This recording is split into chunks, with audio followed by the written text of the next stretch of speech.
मी शहरात नोकरीसाठी आलो होतो.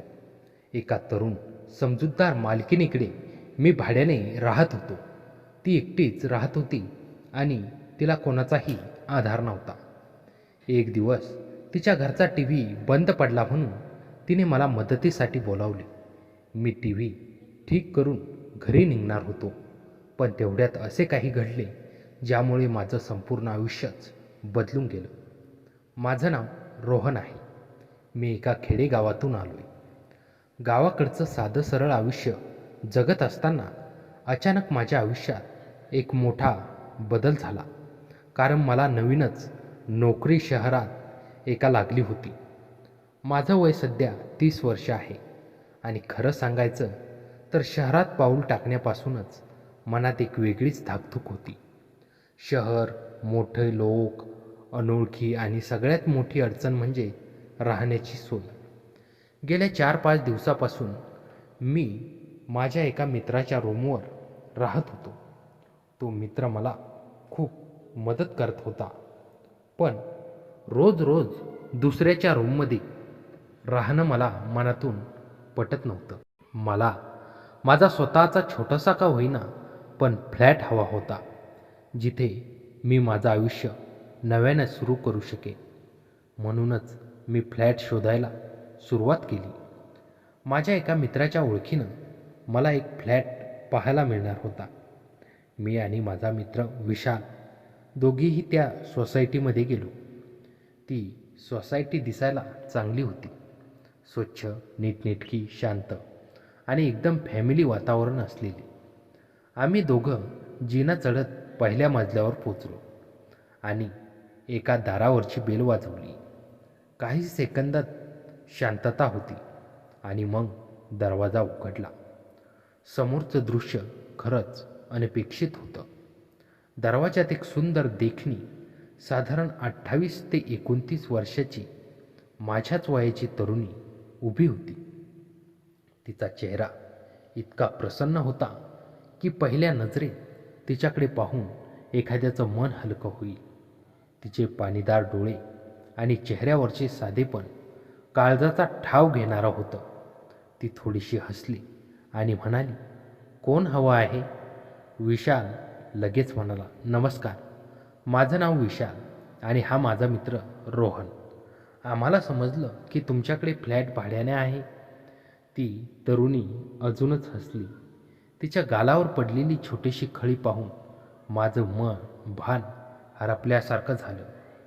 ती अगदी सहजपणे म्हणाली, "हो आहे ना. तुम्हाला फ्लॅट भाड्याने हवा आहे का?" विशाल म्हणाला, "हो." ती म्हणाली, "थांबा, मी चावी घेऊन येते." आम्ही दोघं दरवाजातच उभे होतो. एखाद्या मिनिटातच ती चावी घेऊन आली. विशेष म्हणजे तिच्या फ्लॅटच्या अगदी चिटकूनच शेजारी एक फ्लॅट रिकामा होता. तिनं त्या शेजारच्या फ्लॅटच्या दरवाजाचं कुलूप उघडलं आणि म्हणाली, "हा फ्लॅट रिकामा आहे. चला तुम्हाला दाखव." आम्ही तिच्या पाठोपाठ आत गेलो. ती पुढे चालत असताना तिच्या केसांतून येणारा मोगऱ्याचा मंद सुगंध संपूर्ण खोलीत दरवळला, ज्यामुळे मनातील ताण कुठल्या कुठे पळून गेला. फ्लॅट जरी 1 RK होता, तरी तो इतका स्वच्छ आणि टापटीप होता की मला तो पहिल्याच नजरेत आवडला. एक छोटं किचन, हॉल आणि एका बाजूला बेड टाकायला पुरेशी जागा. मागच्या खिडकीतून पूर्ण निसर्ग दिसत होता. थोडी झाडं, मोकळा परिसर आणि थंड हवा अशी येत होती की शहरात असूनही गावाकडचं समाधान मिळत होतं. मी एकटाच राहणार असल्यामुळे मला मोठ्या फ्लॅटची गरज नव्हतीच. मी तिला विचारलं, "भाडं किती आहे?" ती म्हणाली, "रूम भाडं तुम्हाला 4,000 रुपये बसेल." 4,000 रुपये मला थोडं जास्त वाटलं, कारण गावाकडच्या माणसाला शहराचं भाडं नेहमीच जास्त वाटतं. पण माझा पगारही चांगला असल्यामुळे मी मन घट्ट करून म्हणालो, "ठीक आहे." मग मी विचारलं, "मेंटेनन्स आणि डिपॉझिट?" त्यावरती पुन्हा मला एकदा मनाला भुरळ पाडणारं हसली आणि म्हणाली, "मेंटेनन्स फक्त 200 रुपये आहे आणि डिपॉझिट नाही दिलं तरी चालेल." हे ऐकून मला खूप बरं वाटलं, कारण नवीन शहरात आलेल्या माणसाला सुरुवातीला पैसे जपून खर्च करावे लागतात. मी म्हणालो, ठीक आहे मॅडम, मी 2 दिवसातच इथे राहायला येईन. ती म्हणाली, बरं. आम्ही बाहेर पडलो. पण खरं सांगायचं तर जाताना मी परत एकदा वळून तिच्याकडे पाहिलं. तिचं ते रूप, तिचं ते नितळ हसणं आणि तिचा तो शांत आश्वासक स्वभाव, हे सगळं मला फार वेगळं वाटलं. विशालसोबत मी रूमवर आलो. मी माझं साहित्य पॅक करायला सुरुवात केली. जास्त काही नव्हतं. काही कपडे, थोडेफार कागदपत्र आणि माझं रोजचं सामान. रात्री मी अंथरुणावर पडलो. झोपायचाच प्रयत्न करत होतो, पण काही केल्या झोप लागत नव्हती. मन शांत नव्हतं. हळूच माझ्या डोळ्यासमोर त्या तरुणीचा चेहरा, तिची नजर आणि तिचं हसणं येऊ लागलं. इतक्या कमी वेळात एखादी व्यक्ती मनात इतकं खोल घर करू शकते का? मी स्वतःलाच विचारत होतो. त्या रात्री तिच्याच गोड आठवणीत मी कधी झोपलो, मला कळलंच नाही. दुसऱ्या दिवशी सकाळी लवकर जाग आली. तो दिवस रविवारचा होता, त्यामुळे मला ऑफिस नव्हतं. मी विशालचा निरोप घेतला, रिक्षा बोलावली, माझं सगळं साहित्य रिक्षात भरलं आणि त्या सोसायटीकडे निघालो. सोसायटीत पोहोचलो. सामान खाली ठेवून मी भरभर पहिल्या मजल्यावर गेलो आणि मालकिनीच्या दरवाजाची बेल वाजवली. काही वेळातच ती तरुणी बाहेर आली. तिने मला ओळखले. मी म्हणालो, मॅडम, चावी मिळेल का? ती हसतच आत गेली, चावी घेऊन आली आणि माझ्या हातात दिली. चावी देताना आमच्या हाताचा स्पर्श झाला आणि माझ्या अंगावर एक सरसरून काटा आला. ती पुन्हा तिच्या फ्लॅटमध्ये निघून गेली. मी माझं सगळं सामान माझ्या रूममध्ये शिफ्ट केलं. त्या दिवशी माझ्या आयुष्यातला एक नवी सुरुवात झाली होती. काही वेळात मी फ्रेश झालो, चांगले कपडे घातले आणि मनात धीर करून पुन्हा शेजारच्या मालकीनबाईकडे गेलो. मला अजून तिचं नावही माहीत नव्हतं आणि हीच गोष्ट मला मनात कुठेतरी खटकत होती. मी पुन्हा बेल वाजवली. ती बाहेर आली आणि म्हणाली, बोला, काय पाहिजे? मी थोडा संकोचून म्हणालो, मला इथे मेस कुठे आहे ते सांगू शकाल का? ती म्हणाली, खाली चौकात गेला की गणपतीचं मंदिर लागेल, त्याच्या पाठीमागे मेस आहे, तिथे तुम्ही जेवण करू शकता. मी म्हणालो, थँक्यू. मग मी अजून विचारलं, इथे पिण्याचं पाणी किती वाजता येतं? ती लगेच म्हणाली, अरे सॉरी, तुम्हाला सांगायला विसरले, रोज सकाळी 7 वाजता पाणी येतं. मग ती थोडीशी थांबली. तिनं आपल्या सुंदर नजरेने माझ्याकडे पाहिलं आणि म्हणाली, आता तुमच्याकडे पिण्याचं पाणी नसेल, थांबा, मी तुम्हाला थोडं पाणी देते. असं म्हणत ती आतमध्ये गेली. तेवढ्यात माझ्या रूममध्ये फोन वाजला, म्हणून मी फोन उचलण्यासाठी माझ्या रूममध्ये गेलो. मी फोनवर बोलत होतो तेवढ्यात ती सुंदर तरुणी, म्हणजेच माझ्या रूमची मालकीण, आतमध्ये पाण्याने भरलेली कळशी घेऊन आली. मी फोन ठेवला आणि म्हणालो, अहो, एवढा त्रास घेण्याची काय गरज होती? मी आलो असतो ना पाणी घ्यायला. तशी ती गोड लाजली आणि म्हणाली, त्रास कसला हो, शेजाऱ्याला मदत करणं हे तर माणसाचं कर्तव्यच आहे. असं म्हणत तिने ती कळशी जमिनीवर ठेवली आणि ती निघू लागली. माझ्या मनात तिच्याबद्दल प्रचंड उत्सुकता होती, म्हणून मी धीर करून तिला थोडं थांबवलं आणि म्हणालो, मॅडम, तुमचं नाव काय? ती थोडीशी थांबली. वळून तिनं माझ्याकडं पाहिलं. एक क्षणभर तिची नजर माझ्या नजरेला भिडली, जणू ती माझं मन वाचत होती. आणि मग ती हलकंसं हसत खाली पाहत म्हणाली, माझं नाव काव्या आहे.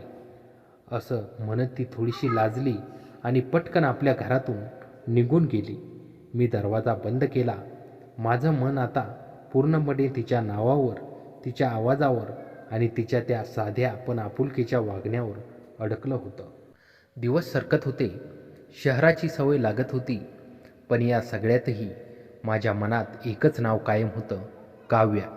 इथे राहायला येऊन जवळपास महिना पूर्ण होत आला होता. पण या महिन्याभरात आमची गाठभेट फार कमी वेळेत झाली होती. कधी जिन्यात, कधी सोसायटीच्या गेटजवळ. पण जेव्हा जेव्हा ती दिसायची तेव्हा माझं हृदय जोरात धडधडायचं. बरोबर 1 महिना झाला. माझा पहिला पगार झाला. घरापासून ऑफिस लांब असल्यामुळे मी एक सेकंड हँड बाईक खरेदी केली. गावाकडच्या मुलासाठी शहरात स्वतःची बाईक असणं हे खूप मोठं स्वप्न असतं. त्या दिवशी संध्याकाळी 6 वाजेच्या सुमारास मी काव्याला भाडं देण्यासाठी तिच्या घराची बेल वाजवली. दरवाजा उघडला आणि समोर काव्या उभी होती. पण आजचं दृश्य वेगळंच होतं. काव्या कमरेवर एक छोटंसं साधारण 1.5 वर्षाचं बाळ होतं. त्या बाळाच्या चेहऱ्यावर निरागसपणा होता आणि काव्याच्या चेहऱ्यावर एक थकलेली पण मायेची झलक होती. मला ते पाहून थोडा धक्का बसला, कारण ती आई आहे हा विचार माझ्या मनात कधी आलाच नव्हता. तरी मी स्वतःला सावरलं आणि हसत म्हणालो, मॅडम, मी इथे येऊन 1 महिना झाला. घराचं भाडं द्यायचं होतं. तिने हसून भाड्याचे पैसे स्वीकारले. मी आज बाईक घेतली होती म्हणून पेढ्याचा पुडा सोबत आणला होता. मी तो तिच्यासमोर केला आणि म्हणालो, हा घ्या पेढा. ती हसत म्हणाली, अहो कसला पेढा? मी म्हणालो, मी आजच बाईक खरेदी केली आहे, त्याचाच आहे. तिने 1 पेढा घेतला. मी म्हणालो, अजून 1 पेढा घ्या तुमच्या बाळासाठी. तिने पेढा घेतला आणि प्रेमाने म्हणाली, आत या ना. मी त्याच्यासोबत आत गेलो. घर साधं पण स्वच्छ होतं. काही वेळात ती माझ्यासाठी चहा घेऊन आली आणि स्वतःसाठीही 1 कप घेतला. ती माझ्या शेजारीच थोड्या अंतरावर बसली. बाळ तिच्या कुशीत खेळत होतं. मी विचारलं, ही मुलगी तुमची आहे का? ती हसत म्हणाली, हो, हिचं नाव पिऊ आहे. बोलता बोलता माझं लक्ष भिंतीवरील एका तरुणाच्या फोटोकडे गेलं, ज्यावर फुलांचा हार होता. माझं मन अस्वस्थ झालं. मी थोडं सावरून विचारलं, तुमच्या घरात कोणी दिसत नाही? तुम्ही दोघीच राहता का? माझ्या या प्रश्नावर काव्याच्या चेहऱ्यावरचे हावभाव बदलले. तिचे डोळे पाण्याने भरून आले. ती हळू आवाजात म्हणाली, साधारण 1.5 वर्षापूर्वी माझ्या पतीचं एका अपघातात निधन झालं. तेव्हा पिऊ माझ्या पोटात होती. हे ऐकून माझ्या काळजात एक तीव्र कळ उठली. ती पुढे म्हणाली, त्यांच्या निधनानंतर मी खूप एकटी पडले. सासू सासरे किंवा माहेरचा कोणाचा आधार नव्हता. पण पोटात लेकरू होतं म्हणून मला जगावं लागलं. आता मी फक्त माझ्या मुलीसाठीच जगते. तिचं हे बोलणं ऐकून माझ्या मनात तिच्याबद्दलचा आदर आणि प्रेम अजूनच वाढलं. इतक्या कमी वयात एवढं दुःख पचवून स्वाभिमानाने जगणारी ही स्त्री मला खूप महान वाटली. तिनं विचारलं, जाऊ द्या, तुमचं काय? तुम्ही कुठून आहात? लग्न झालंय का? मी म्हणालो, मी एका खेडेगावातून आलोय. चांगल्या कंपनीत जॉब आहे. अजून लग्न नाही झालं. आता घरचे स्थळ पाहत आहेत. मी तिच्याशी गप्पा मारत होतो, पण तिच्या साध्या रूपाकडे आणि तिच्या ओठावरच्या त्या उदास पण सुंदर हसूकडे पाहून माझं मन तिच्या प्रेमात आणखीनच पुढत चाललं होतं. मी तिचा निरोप घेऊन माझ्या रूममध्ये आलो, पण ती माझ्या डोक्यातून जातच नव्हती. एक दिवस रात्रीचे साधारण 11 वाजले असतील. अचानक माझ्या दारावर जोरात ठकठक झाली. इतक्या रात्री कोण असेल या विचाराने मी दार उघडलं, तर समोर काव्या उभी होती. तिच्या कुशीत पिऊ होती. काव्याचा चेहरा प्रचंड घाबरलेला होता. डोळे रडून लाल झाले होते आणि तिचा आवाज थरथरत होता. ती रडत म्हणाली, रोहन, माझी मुलगी खूप आजारी आहे. दुपारपासून तिला खूप ताप आहे. ती काही खात नाही. प्लीज मला हॉस्पिटलला जायला मदत कराल का? एवढ्या रात्री मला एकटीला जायला खूप भीती वाटते. तिची ती अवस्था पाहून माझ्या काळजाचा ठोका चुकला. मी क्षणभरही विचार केला नाही. गाडीची चावी घेतली आणि म्हणालो, काव्या, घाबरू नकोस, मी आहे ना, चल. रात्र शांत होती. रस्ते रिकामे होते. काव्या माझ्या बाईकवर मागे बसली होती.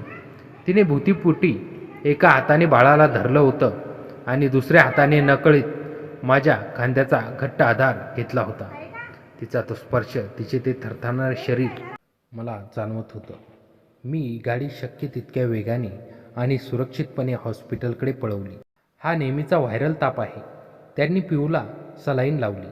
काव्य तिथे खुर्चीवर बसून सतत बाळाकडे पाहत रडत होती. तिच्या डोळ्यातले अश्रू माझ्याने पाहवत नव्हते.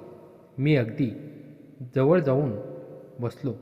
तिचा धीर तुटू नये म्हणून मी हळूच माझा हात तिच्या खांद्यावर ठेवला आणि म्हणालो, काव्या, रडू नकोस. पिहू अगदी बरी होईल. मी आहे ना तुझ्यासोबत. माझ्या त्या शब्दांनी आणि स्पर्शाने तिला एक वेगळाच आधार मिळाला. तिने माझ्याकडे पाहिलं. तिच्या नजरेत कृतज्ञता आणि एक अनोखा विश्वास होता. रात्री 2 वाजता ताप उतरल्यावर डॉक्टरांनी सुट्टी दिली. आम्ही पुन्हा बाईकवरून घरी आलो. सोसायटीच्या पायऱ्या चढून वर आल्यावर आम्ही आपापल्या रूममध्ये जाणार होतो. तेवढ्यात काव्या थांबली. तिचे डोळे पुन्हा भरून आले. ती म्हणाली, रोहन, मी तुमची खूप आभारी आहे. आज तुम्ही नसता तर माझं काय झालं असतं. असं म्हणत तिने मला हात जोडले. माझ्याने राहवलं नाही. मी भावनेच्या भरात तिचे जोडलेले हात माझ्या हातात घेतले. तिचे नाजूक थंड पडलेले हात माझ्या हाताच्या उभेत आले.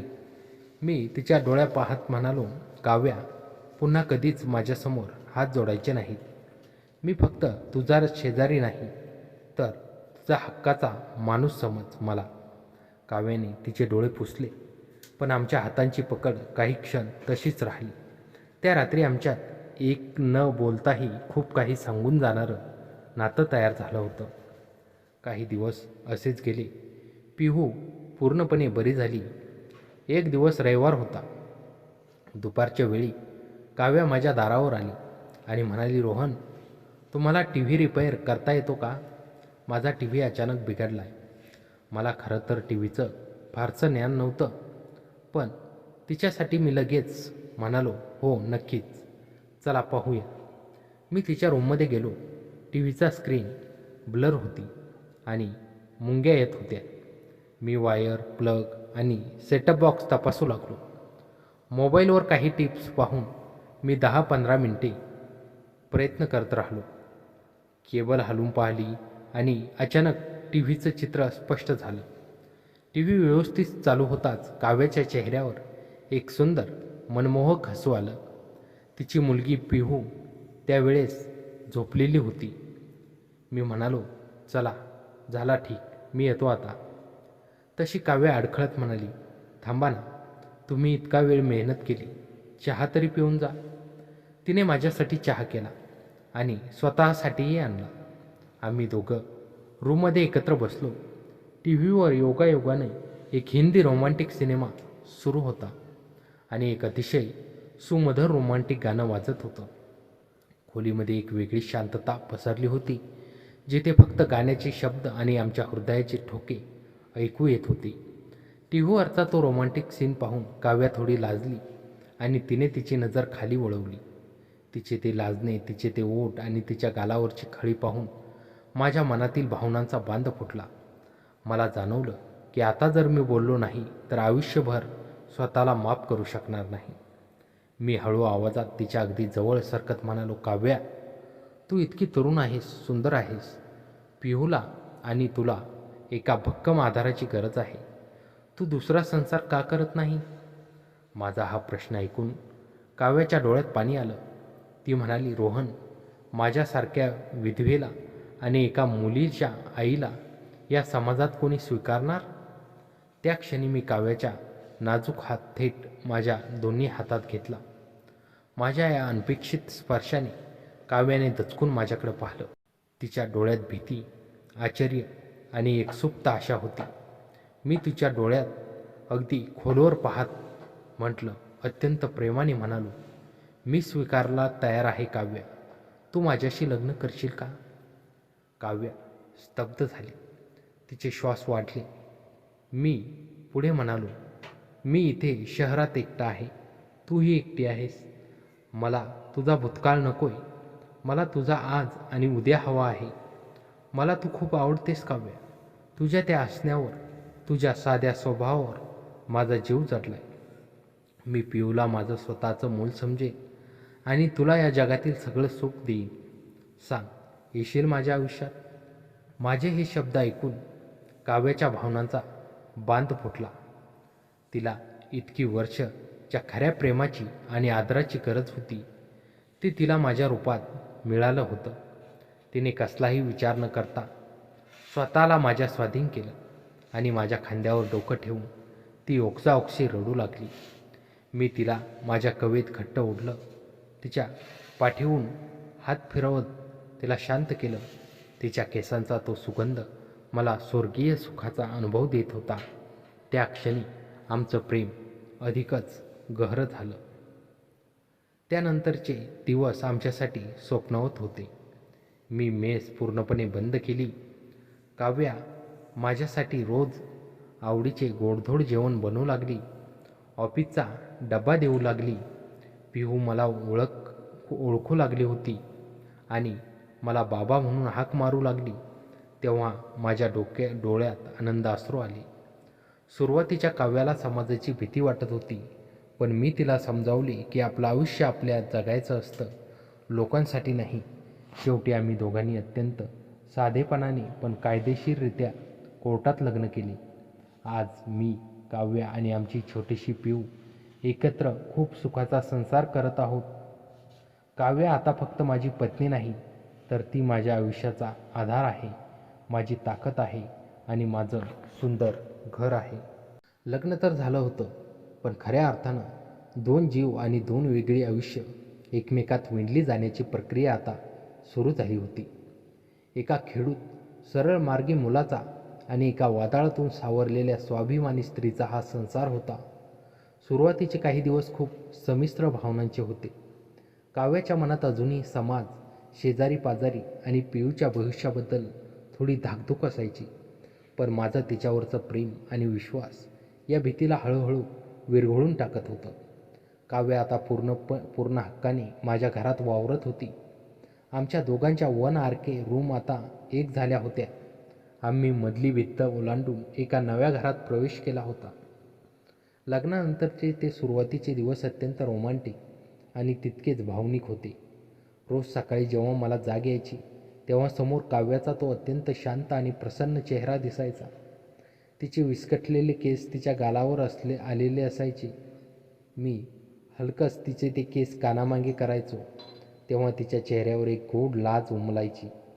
ती डोळे न उघडताच गालातल्या गालात हसायची आणि हळूच माझा हात आपल्या हातात घ्यायची. रोहन, उठा ना, ऑफिसला उशीर होईल. ती अगदी मधाळ आवाजात म्हणायची.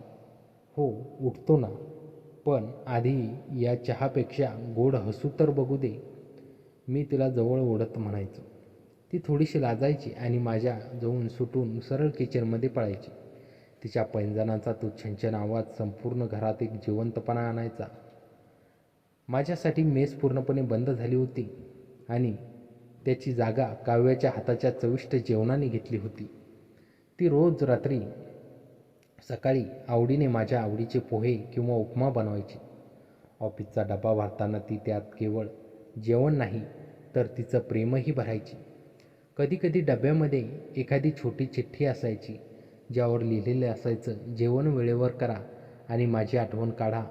ती चिठ्ठी वाचून ऑफिसच्या कामाच्या ताणातही माझा सगळा थकवा पळून जायचा. या संसारातला सगळ्यात सुंदर भाग होता छोटी पिऊ.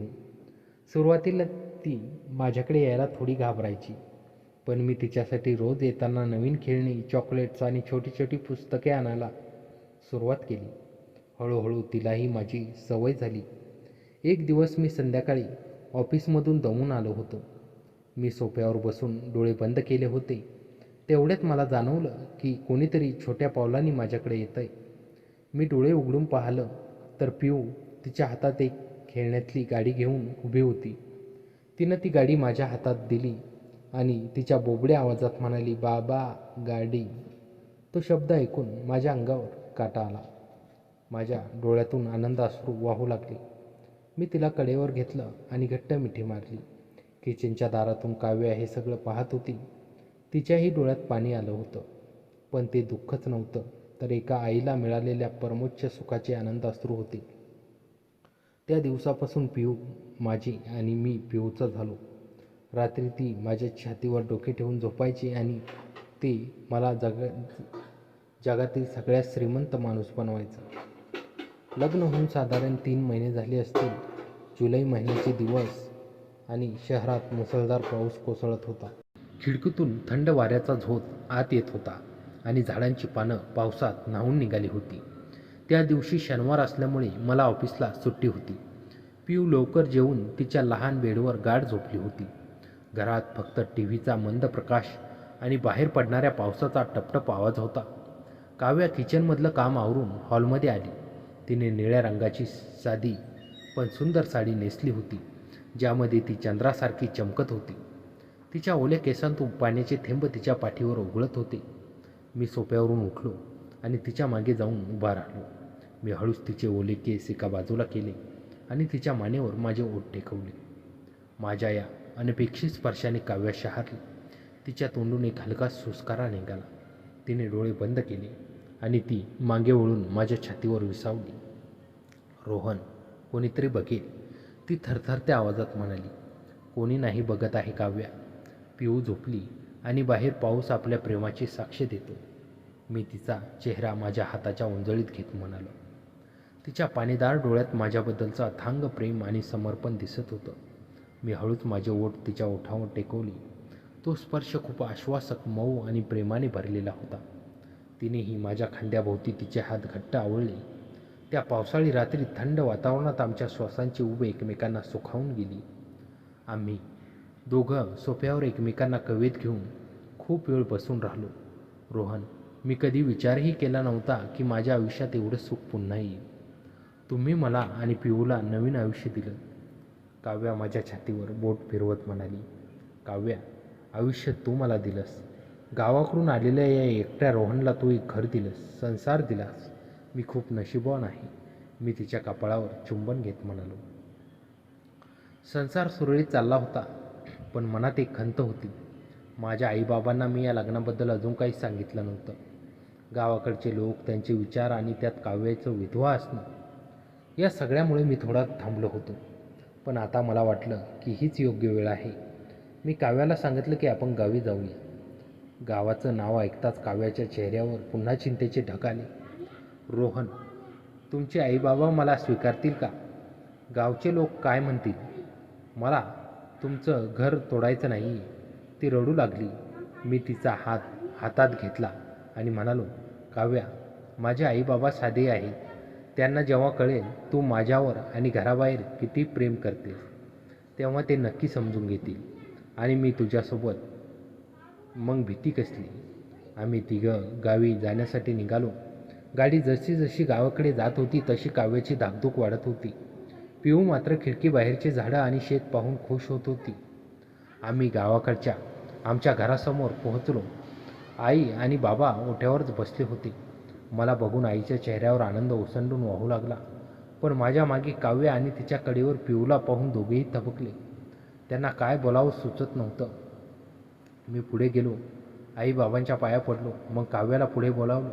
काव्याने अत्यंत आदराने पिऊला खाली ठेवलं आणि आईबाबांच्या पाया पडली. तिच्या डोळ्यात एक आर्त विनवणी होती. मी बाबांना बाजूला नेऊन सगळी हकीकत सांगितली. काव्याचा भूतकाळ, तिने केलेला संघर्ष, त्या रात्री घडलेली घटना आणि आम्ही घेतलेला लग्नाचा निर्णय. मी हे सगळं काही खरं खरं सांगितलं. मी बाबांना म्हणालो, बाबा, तुम्ही मला प्रामाणिकपणे जगायला शिकवलं. काव्या खूप गुणी मुलगी आहे. जर मी तिला आणि या लेकराला आधार दिला तर मी काही चुकीचं केलं का? बाबांनी काही वेळ शांत राहून माझ्याकडे पाहिलं. त्यांच्या डोळ्यात एक अभिमान दिसला. ते पुढे म्हणाले, काव्याच्या डोक्यावर हात ठेवला. बाळा, माझ्या मुलाने खूप मोठा आणि चांगला निर्णय घेतला आहे. आजपासून तू या घरची सून नाही तर मुलगी आहेस. बाबा म्हणाले. आईनेही पुढे येऊन पिऊला आपल्या कडेवर घेतलं आणि तिला मुका घेतला. पिऊ आईच्या गळ्यात पडली आणि हसायला लागली. काव्याचे डोळे भरून आले, पण ते आनंद अश्रूचे होते. गावातील लोकांनी काही कुजबूज करण्याचा प्रयत्न केला, पण बाबांनी सगळ्यांना ठणकावून सांगितलं, हा माझ्या मुलाचा संसार आहे आणि आम्ही यात खूप खुश आहोत. गावावरून परत आल्यावर आमचं आयुष्य अजूनच बहरलं. समाजाची, लोकांची भीती आता पूर्णपणे संपली होती. आता आम्ही मुक्तपणे आमचं आयुष्य जगत होतो. आज जेव्हा मी संध्याकाळी घरी येतो तेव्हा पिऊ धावत येऊन माझ्याजवळ पायाला बिलकते आणि काव्या हातात चहाचा कप घेऊन दारात उभी राहून हसत माझं स्वागत करते. तिचं तेच हसू, ज्याने पहिल्या दिवशी माझं मन जिंकलं होतं, आज माझ्या संपूर्ण आयुष्याला प्रकाशमान करत आहे. एका लहान खोलीतून सुरू झालेला हा प्रवास आज एका सुंदर रोमॅन्टिक आणि तृप्त संसारात बदलला आहे. आणि मला जाणीव झाली की प्रेम म्हणजे निस्वार्थ असतं तेव्हा ते कोणत्याही वादळाला हरवून एका सुंदर जग निर्माण करू शकतं. तर मित्रांनो, कथा कशी वाटली कमेंटमध्ये नक्की कळवा आणि चॅनलवर नवीन असाल तर आता सबस्क्राईब करा.